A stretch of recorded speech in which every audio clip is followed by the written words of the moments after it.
Saudara, mantan Ketua KPK Abraham Samad diperiksa selama 10 jam perihal siniar atau tayangan podcastnya yang membahas polemik ijazah Jokowi bersama Roy Suryo CS. Meski Samad menilai pemeriksaannya adalah upaya membungkam suara kritis, relawan Jokowi yakin penyidik punya alasan kuat menggali keterangan dari mantan Ketua KPK itu.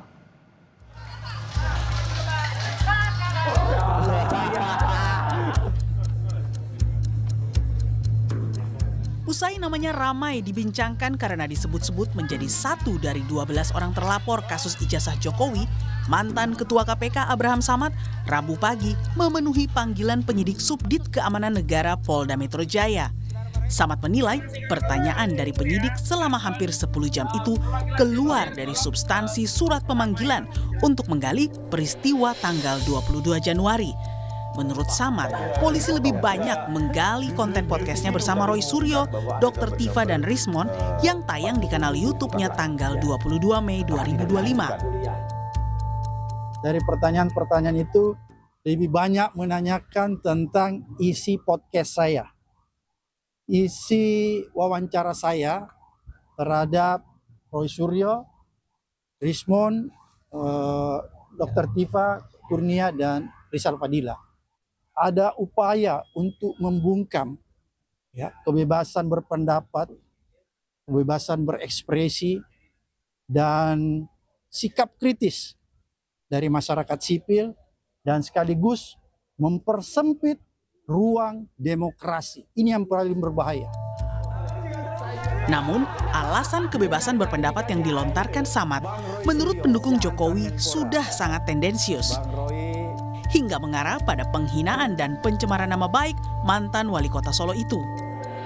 Demokrasi itu sah-sah saja, Bang Tifal, tak sepanjang demokrasi itu ya tidak mencemarkan seseorang. Itu yang pertama. Yang kedua adalah kalau kita berbicara demokrasi, Pak Insinyur Joko Widodo ini kan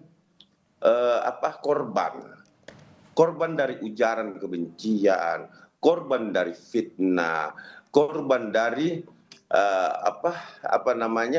tindakan-tindakan di mana beliau dilecehkan betul. Kalau menurut saya beliau dilecehkan betul. Okay. Artinya ya kalau memang mau berdemokrasi tapi jangan juga melakukan yang diduga tindak pidana, yaitu penyampaian pendapat itu tidak tendensius dan menjustifikasi orang. Gitu.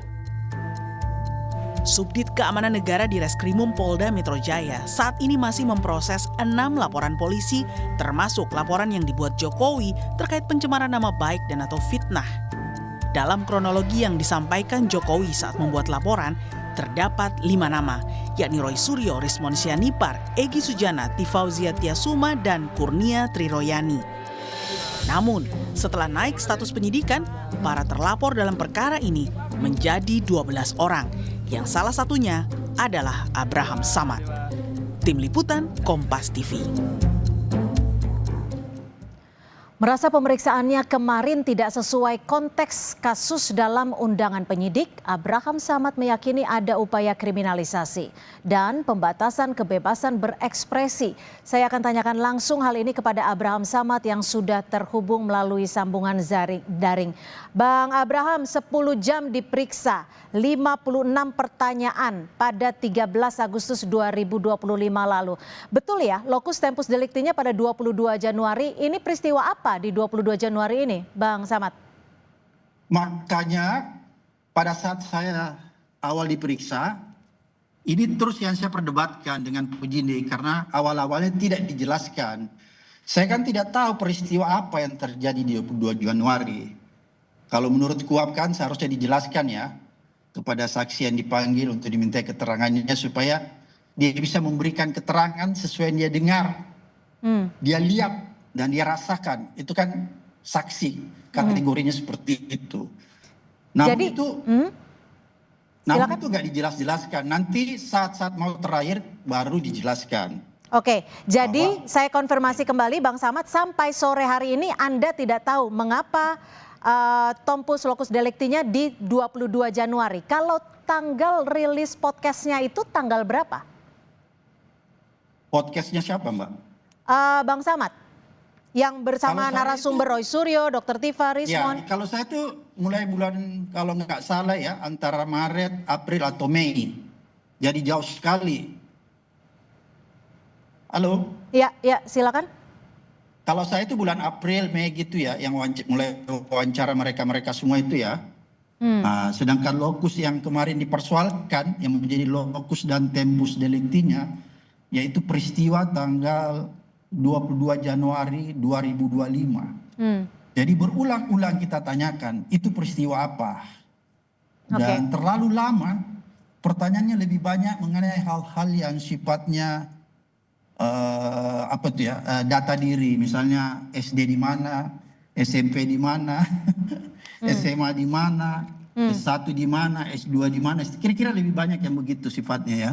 Oke, lalu kenapa Oleh karena Anda itu- merasa pemanggilan Anda kemarin sebagai bentuk kriminalisasi dan juga pembungkaman untuk bersuara? Karena pada akhirnya saya mengerti bahwa yang dipersoalkan adalah wawancara saya terhadap Roy Suryo karena diperlihatkan video itu. Waktu lagi diperiksa kita diperlihatkan apa benar Pak Abraham mewawancarai Roy Suryo sehubungan dengan kasus dugaan ijazah palsu Pak Jokowi. Saya bilang benar. Jadi saya katakan apa hubungannya video yang Anda perlihatkan ke saya yang waktunya adalah sekitar bulan April dengan peristiwa yang ada di dalam surat panggilan yaitu 22 Januari. Ini melanggar saya bilang. Karena seharusnya yang Anda tanya saya harus sesuai dengan panggilan. Locus tempus delictinya itu tanggal 22 Januari. Harusnya Anda concern di situ. Oleh sebab itu perdebatannya lebih banyak ke situ sehingga pemeriksaannya ya itu tadi agak lama. Sebenarnya sih bisa cepat kemarin tapi perdebatannya di situ kan sehingga berlarut-larut. Setelah saya diperlihatkan video, oke tunggu dulu ya, jangan dipotong ya, supaya lengkap ya. Setelah diperlihatkan video wawancara saya, akhirnya saya tahu bahwa yang dipersoalkan itu adalah isi wawancara saya. Oke. Oleh karena itu saya berkesimpulan bahwa kalau yang dipersoalkan adalah produk podcast, maka itu adalah salah satu bentuk pembungkaman kebebasan berpendapat. Kenapa saya katakan demikian? Karena podcast itu adalah ruang untuk orang berdiskusi. Ruang untuk orang mengeluarkan pendapat. Ada adu argumen di situ, ada adu argumentasi dan diskusi. Karena terus terang Mbak ya, podcast saya itu bertujuan untuk mengedukasi, mencerahkan dan memberi informasi kepada halayak ramai begini Bang Samad. Mereka dan apa yang menjadi kewajiban mereka. Begini Bang Beda Samad. dengan misalnya kalau tunggu. Beda misalnya kalau Anda buka ada podcast yang isinya kalau bahasa anak Gens itu ale-ale, lucu-lucu, konten-konten entertainment. Itu bukan produk jurnalisme.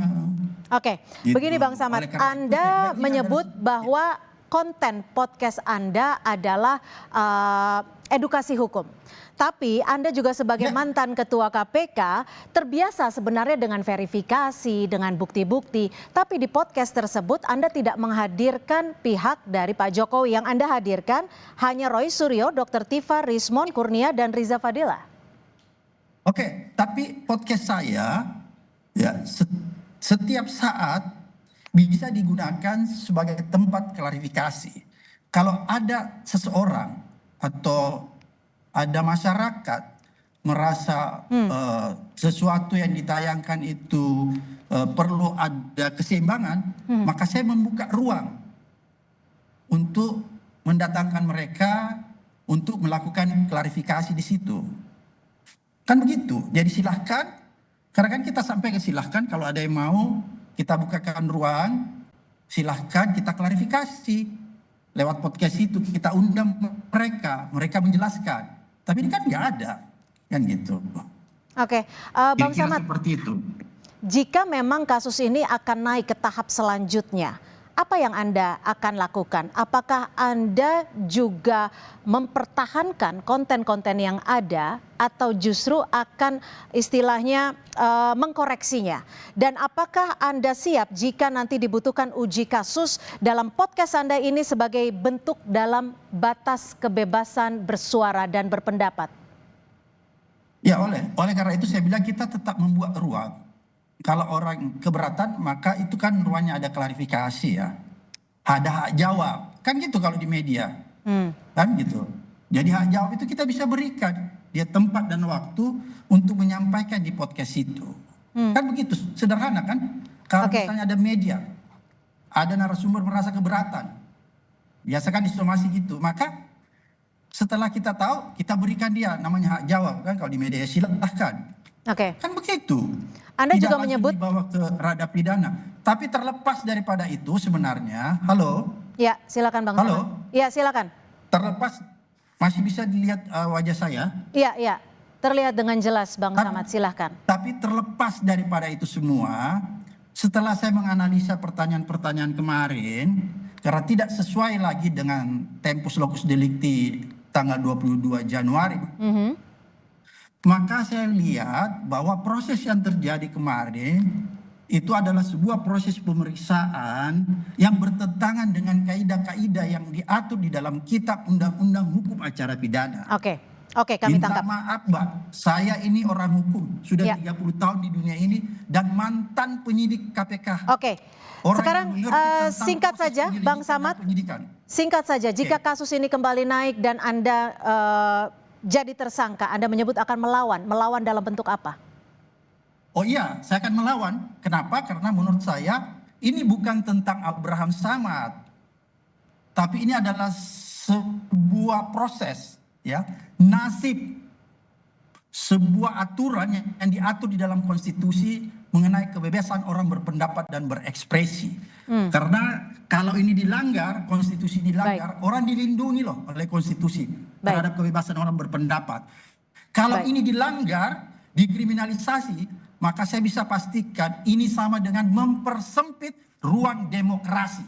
Dan itu bertentangan dengan prinsip-prinsip human rights. Ya, baik. Kami tangkap Bang Abraham Samad, terima kasih atas tanggapannya terkait dengan pemeriksaan kemarin yang sudah dilakukan pada 13 Agustus 2025.